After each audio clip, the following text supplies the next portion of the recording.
Hi guys, welcome back to Christy's Book Corner, and we are continuing with Inkheart by Cornelia Funk. Right there.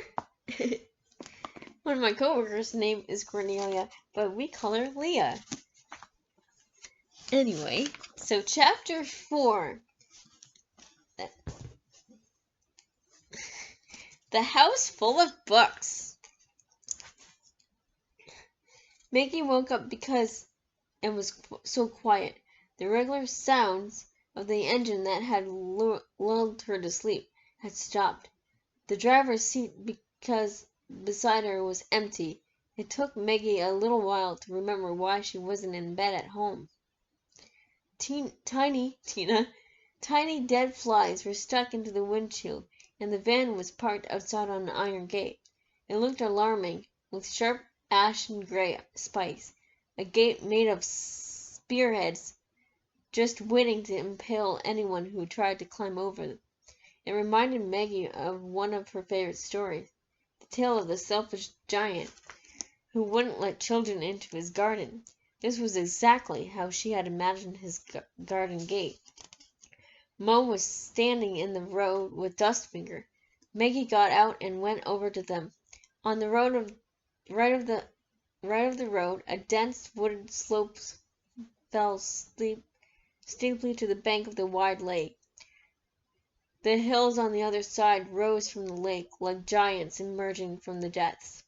The water was almost black, and pale twilight, dark reflected in the waves, was already spreading across the sky. The first lights were coming on in the houses on the bank, looking like glowworms or fallen stars. A lovely place, isn't it? Mo put his arms around Maggie's shoulders. I know you like stories about robbers. See that? Ruined castle? A notorious robber band once lived there. I must ask Eleanor about them. She knows everything about this lake. Maggie just noticed and nodded and rested her head against his shoulder. She was so tired she felt quite dizzy, but for the first time since they had set off, Mo's face wasn't looking grim with anxiety. Where does she live then? Asked Maggie, stifling a yawn. Not beyond that spiky gate. Actually, yes. This is the entrance to her property. Not very inviting, isn't it? Mo laughed and led Maggie across the road. Eleanor is very proud of this gate. She had it specially made. It's occupied from a picture in a book. A picture of the selfish green giants, murmured Maggie, peering through the twining iron bars. The selfish giant, Mo laughed. No, I think it was another story, although the one would suit Eleanor pretty well. Yeah, it would, because she doesn't like children. Tall hedges grew on both sides of the gate, their thorny branches hiding any view of what lay beyond. But even though the iron bars, Maggie could see nothing promising except for the tall, redundant bushes and broad gravel driveway that soon disappeared between them. Looks like you have rich relations, Dustfinger whispered in his ear. Yes, Eleanor is quite rich, said Mo, drawing Maggie away from the gate.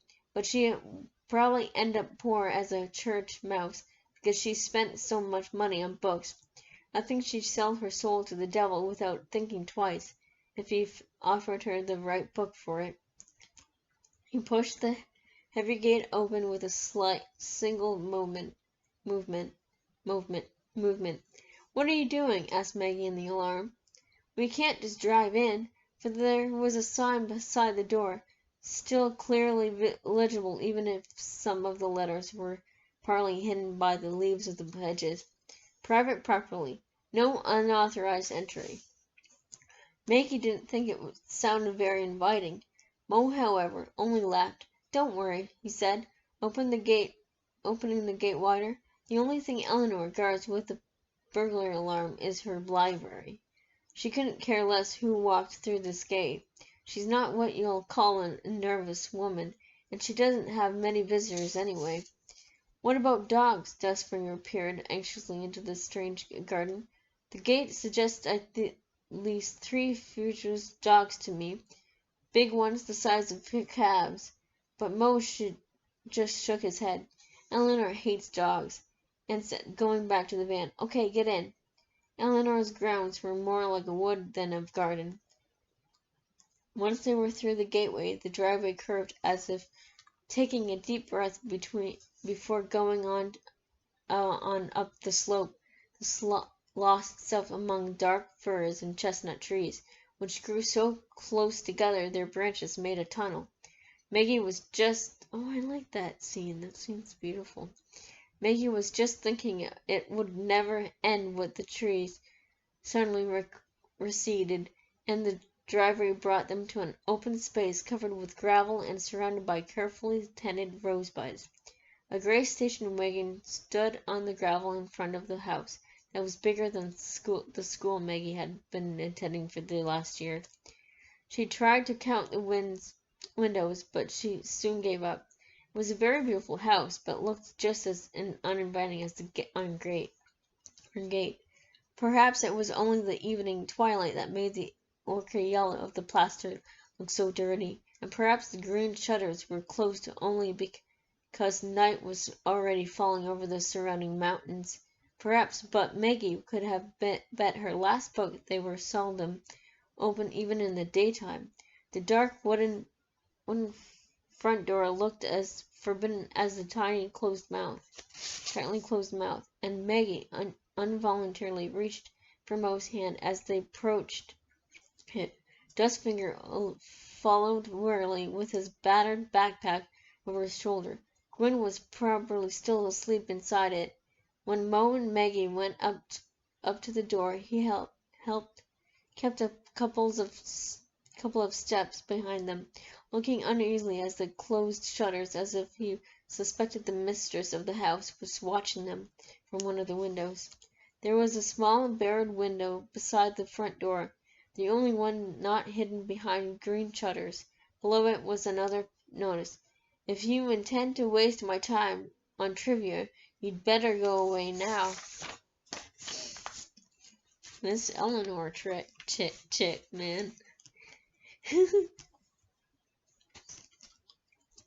Maggie cast Mo an anxious glance, but he only made an encouraging face at her and pressed the bell.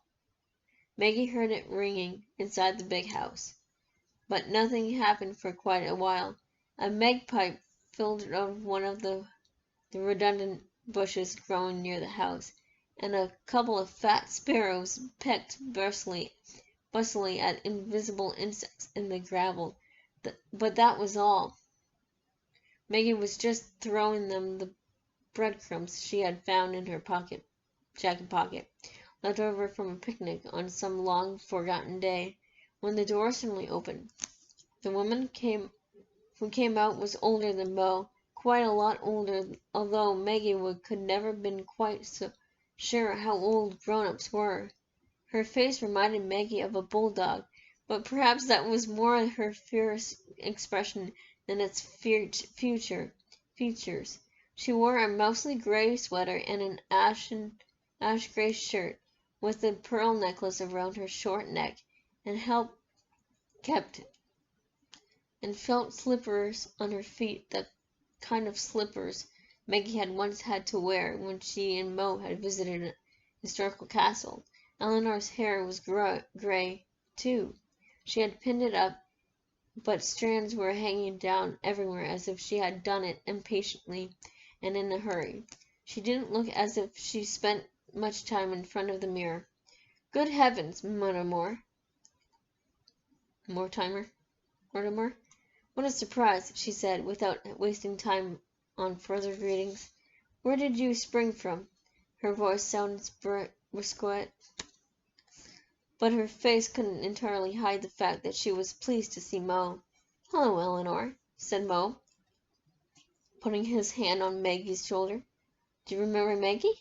As you can see, she's grown up quite a bit now. Eleanor cast Maggie's a brief, irritated glance. Yes, so I see, she said. It's only natural for children to grow. Wouldn't you say? As far as I remember, it's been some years since I last set eyes on you or your daughter. So to what do I owe the unexpected honor of your visit today? Are you finally going to take pity on my 4 books? That's right, Bo nodded. One of my library commissions has been postponed. You know how libraries are, always short of money. Maggie looked Maggie looked at him uneasily. She hadn't realized he could lie quite so convincingly. And because it was so sudden, Mo continued, I couldn't find anywhere for Maggie to go, so I brought her with me. I know you don't like children, but Maggie won't leave jam on your books or tear out pages to wrap up dead frogs. Eleanor murmured something suspicious and scrutinized Maggie as if she thought her capable of any kind of disgraceful conduct, whatever her father might say. When you last brought her, we could at least put her in a playpen, she remarked coldly. I don't suppose that would do now. Once again she looked Maggie up and down as if she were being asked to admit a dangerous animal to her house. Maggie felt her anger make the blood rise to her face. She wanted to go home, or get back in the camper van and go somewhere else. Anywhere, so long as she didn't have to stay where this horrible woman, whose cold pebbles eyes were boring holes in her face. Eleanor moved from Maggie to Dustfinger, who was still standing in the background looking awkward. And who's this? She said inquiringly. Oh, Mo. Do I know him? Do I know him? This is Dustfinger, a friend of mine. Perhaps only Maggie noticed Mo's hesitation. He wants to go on south, but maybe you could put him up for the night in one of your many rooms. Eleanor folded her arms. Only on the condition that his name has nothing to do with the way he treats books. She said, yeah, his name is Dustfinger. And he'll have to put up with the rather certain accommodations in the attic, because my library has grown a great deal over the last few years. Neither all my guest bedrooms are full of books. How many books do you have? Asked Maggie. She had grown up almost piled of books, but even she couldn't imagine where there were books behind all the windows of this huge house. Eleanor inspected her again, this time with an unconcealed contempt. How many? She repeated. Do you think I count them like buttons on a piece? A very, very great many. There are probably more books in every single room of this house than you will ever read, and some of them are so valuable that I wouldn't hesitate to shoot you if you dare touch them. But because you're a clever girl, or so your father assures me, you wouldn't do that anyway, would you? Maggie didn't reply. Instead, she imagined standing up tiptoe and spitting 3 times in this old witch's face. However, Mo said, laughed. You haven't changed, Eleanor, he remarked, a tongue as sharp as a paper knife. But I warn you, if you harm Maggie, I will do that same to your beloved books. Eleanor's lips curled in a tiny smile. Well said, she answered, stepping aside. You obviously haven't changed either. Come in. I'll show you the books that need your help, and a few others as well. Maggie had always thought Mo had a lot of books. She never thought so again, not after setting foot in Eleanor's house. There were no haphazard piles lying around as they did at home. Every book obviously had its place, but there were only people have wallpapers, pictures, or just an empty wall. Eleanor's had bookshelves.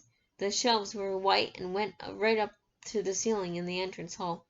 through which she had first led them. But in the next room and the corridor behind it was shelves were as black as the tiles on the floor. "These books," announced Eleanor with a dismissive gesture as they passed the closely ranked spine, "have accumulated over the years. They're not particularly valuable, mostly of mediocre qualities, nothing out of the ordinary. Just certain figures be unable to control themselves and take one off the shelf now and then." She added, casting a brief glance at Maggie, "I don't suppose the consequences would be too serious, just so long as once those fingers have satisfied their curiosity. They put every book back in its proper place again, and don't leave any unappetizing bookmarks inside." Here Eleanor turned to Mo. "Believe it or not," she said, "I actually found a dried-up slice of salami used as a bookmark in one of the last books I bought, or a wonderful 19th century's first edition." Maggie couldn't help giggling, which naturally earned her another stern look. "It's nothing to laugh about, young lady," said Eleanor. "Some of the most wonderful books ever printed were lost because some fool of a fishmonger tore out their pages to wrap his stinky fish in the Middle Ages. Thousands of books were destroyed when people cut their bindings to make soles for shoes or to heat steam baths with their paper. The thought of such incredible abominations, even if they had occurred centuries ago, made Eleanor gasp for air. "Well, let's forget about that," she said, "or shall get overexcited. My blood pressure's much too high as it is."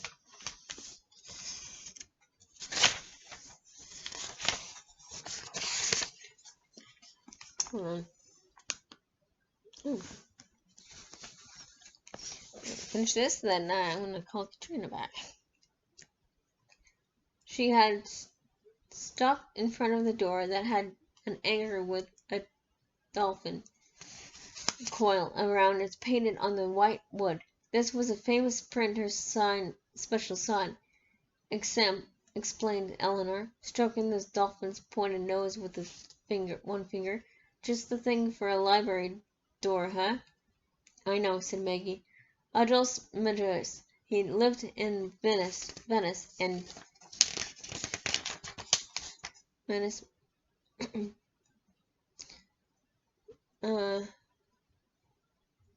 He lived in Venice and printed books the right size to fit into his customers' saddlebags." "Really?" Eleanor wrinkled her brow, intrigued. "I didn't know that. In any case, I am the fortunate owner of the book he printed with his own hands in the year 1503. You mean it's from his workshop," Maggie corrected her.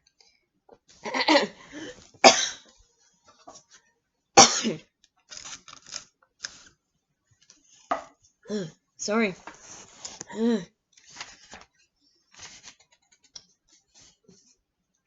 Maggie corrected her. "Of course that's what I mean."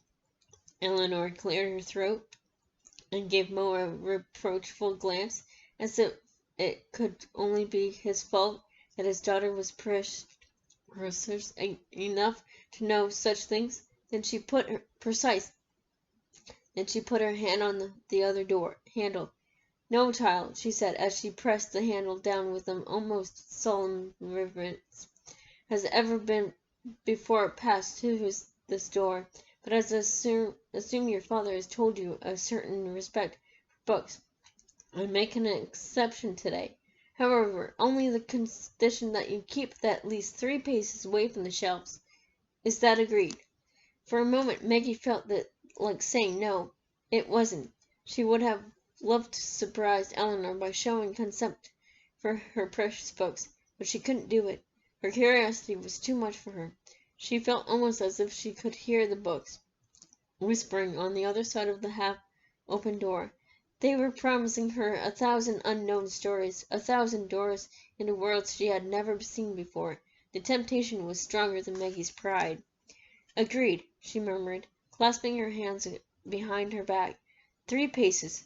Her fingers were itching with desire. "Sensible child," said Eleanor, so consideringly that Maggie almost went back onto her decision. But then they entered Eleanor's holy of holies. "You've had the place renovated," Maggie heard Mo say. He added something else, but she wasn't listening anymore. She was just staring at the books. The shelves on which they stood smelled of freshly sawn wood. They went all the way up to the sky-blue ceiling with tiny lights in it. Hanging there like stars, narrow wooden stepladders and casters stood by the shelves, ready to help any reader up to the top shelf. There were reading desks and books lying around them, open on them, held in place by brass chains that shone like gold. There were glass display cases containing books with pages stained by age by showing the most wonderful pictures. Maggie couldn't resist moving closer. One step forward, a quick glance at Eleanor, who luckily had her back turned, and she was right beside the display case. She bent lower and lower over the glass until her nose was touching it. Prickly leaves twined around pale brown letters. A tiny red dragon's head was spinning out flowers over the stained paper. Riders on white horses looked at Maggie as if scarcely a day of passing since someone had painted them with the tiny Martin's hairbrushes.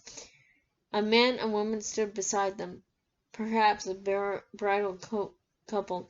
A man with a bright red head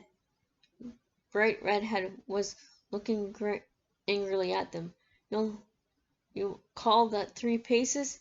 Maggie spun around in alarm, but Eleanor didn't seem too angry. "Yes, the art of illumination," she said. "One's only rich." Okay, good. People could read, so the pictures painted around the letters were to help the poor to understand the stories too. Of course, no one planned to keep them pleasure. The poor were put into the world to work, not to have a nice time or a look at the printed pictures. The kind of things was only for the rich. No, the idea was to instruct the poor, and usually the stories came from the Bible, and everyone knew them that anyway. The books were put in churches, and a page was torn every day to show a new picture. "What about this book?" asked Maggie. "I don't think this one was ever in the church," replied Eleanor. "More likely it was made for a very rich man to enjoy. It's almost 600 years old." There was no missing the pride in her voice. "People have committed murder for such a book. Luckily I only had to buy it." As she spoke these last words she turned abruptly and looked at Dustfinger, who had followed them into the library. Suddenly, as a prowling cat, for a moment Maggie thought Eleanor could send him back into the corridor, but Dustfinger stood in front of the shelves, looking so impressed, with his hands behind his back, that he gave her no reason to turn him out, so she just cast him a final distrustful glance and turned back to Mo. He was standing at one of the reading desks with a book in his hand. Its spine hung only by a couple of threads. He held it very carefully, like a bird with a broken wing. "Well," asked Eleanor anxiously, "can you save it?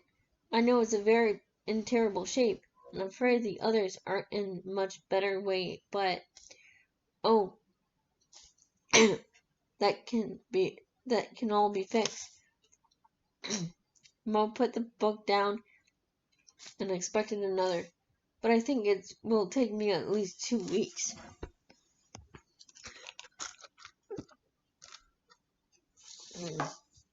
Honey makes my throat dry.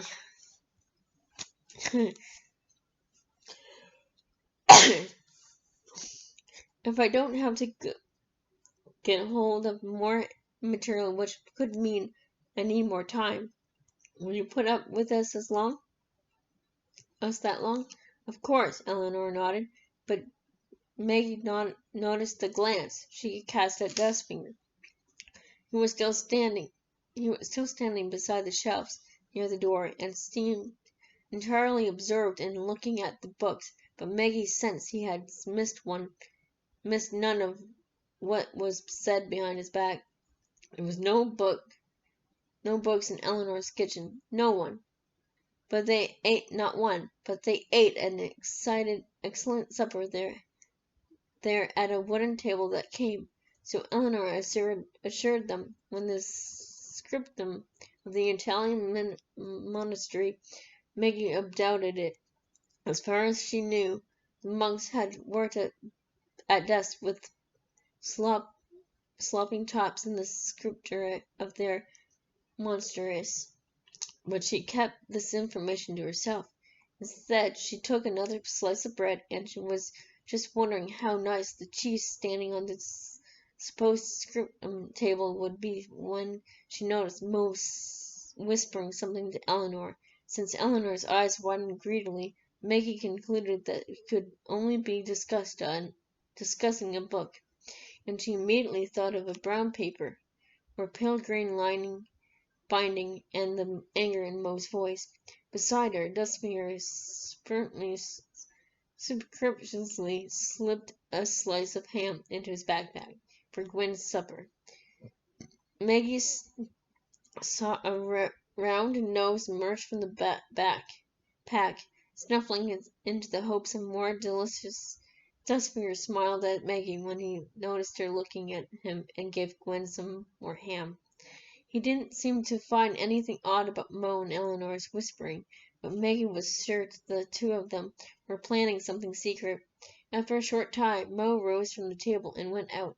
Maggie asked Eleanor where the bathroom was, and followed him. Okay, good. It was a strange feeling to be spying on Mo. She couldn't remember ever doing it before, except the night before when Dustfinger had arrived, and the time she had tried to find out whether Mo was Santa Claus. She was ashamed of stealing after him like this, but it was his own fault. Why was he hiding the book from her? And now he might be going to give it to this Eleanor, a book Maggie wasn't allowed to see. Ever since Mo had hidden it behind his back, Maggie hadn't been able to get it out of her head. She had even looked for it in Mo's bag before he loaded his things in the van, but she couldn't find it. She just had to see it before it disappeared, maybe into one of Eleanor's display cases. She had to know why it meant so much to Mo that for its sake, he would drag her all the way here. He looked around once more in the entrance hall before leaving the house, but Maggie ducked down behind a chest just in time. The chest smelled of mothballs and lavender. She decided to stay in hiding there until Mo came back. He's been sure to see her if she went outdoors. Time passed painfully slowly, as it always does when you're waiting for something with your heart thumping hard. The books in the white bookcases seemed to be watching Maggie, but they said nothing to her, as if they sensed that there was only one book Maggie could think about just now. Finally, Mo came back carrying a package wrapped in brown paper. Perhaps he's just going to hide it there.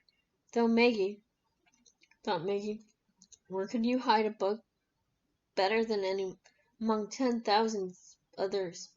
Yes, Mo was going to leave it here, and then they'd drive home again. But I wouldn't like to see it, though Maggie just once before it's put on one of those shelves. I'm supposed to stay there 3 paces away from. Mo passed her so closely she could have touched him, but he didn't notice her. Maggie, don't look at me like that, he sometimes told her.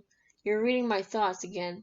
Now he looked anxious, as if he wasn't quite sure he was doing the right thing. Maggie counted slowly to 3 before following her father, but a couple of times Mo stopped so suddenly Maggie almost ran into him. He didn't return to the kitchen, but went straight to the library. Without looking back once, he opened the door and the vacant papers marked on it and closed it quickly behind him. So there stood Maggie among all the silent books, wondering whether to follow him and ask him to show her the book. Would be very angrily. He would be very angry. She was just about to summon up all her courage and go after him when she heard footsteps. Rapid, firm footsteps, quick and impatient. That could only be Eleanor's. Now what? Maggie opened the nearest door and slipped through it.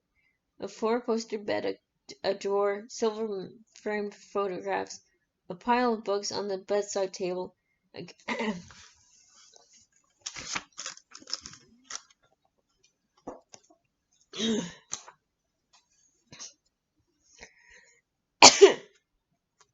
catalog lying open on the rug, its pages full of pictures of old books. She was in Eleanor's bedroom. Heart thudding, she listened for noises outside. She could hear Eleanor's energetic footsteps and then the sound of the library door closing for the second time. Cautiously, she slipped out into the corridor again. She was still standing outside the library, undecided, when she felt a hand suddenly laid on her shoulder from behind. Another hand slightly her cry of alarm. "It's only me," breathed Dustfinger into her ear. "Keep quiet, or we're both in trouble, understand?" Maggie nodded, and Dustfinger slowly took his hand away from her mouth. "Your father is going to give the old witch the book, right?" he whispered. "Has he taken it out of the van? Tell me, he did have it with him, didn't he?" Maggie pushed him away. "I don't know," she snapped. "Anyway, what business it is of yours?" "What business it is of mine?" Dustfinger laughed quietly. "Well, perhaps I'd tell you sometime. But just now, no, now, all I want to know is whether you've seen it." Maggie shook her head. She didn't know why she was lying to Dustfinger. Perhaps because he had pressed his hand over her mouth a little too hard. "Maggie, listen to me." Dustfinger looked at her intensely. His scars were like pale lines that someone had drawn onto his cheeks. Two slightly curved marks on the left cheek, a third and long line on the right cheek, running from ear to nostril. "Capricorn will kill your father if he doesn't get that book," hissed Dustfinger. "Kill him, do you understand? Didn't I tell you what he's like? He wants that book, and he always gets what he wants. It's ridiculous to believe it will be safe from him here. Mo doesn't think so." Dustfinger straightened up and stared at the library door. "Yes, I know," he murmured. That's the trouble, and that's the trouble. And so," he said, putting both hands on Maggie's shoulders and propelling her toward the closed door. "So now you're going to go in there, the picture of innocent, and find out what the pair of them are planning to do with that book, okay?" Maggie was about to protest, but before she knew it, Dustfinger had opened the door and pushed her into the library. That is a long chapter. But that is it for today. Tomorrow will be chapter 5. And please subscribe, comment, and like. And don't forget to dare to dream. Bye, guys.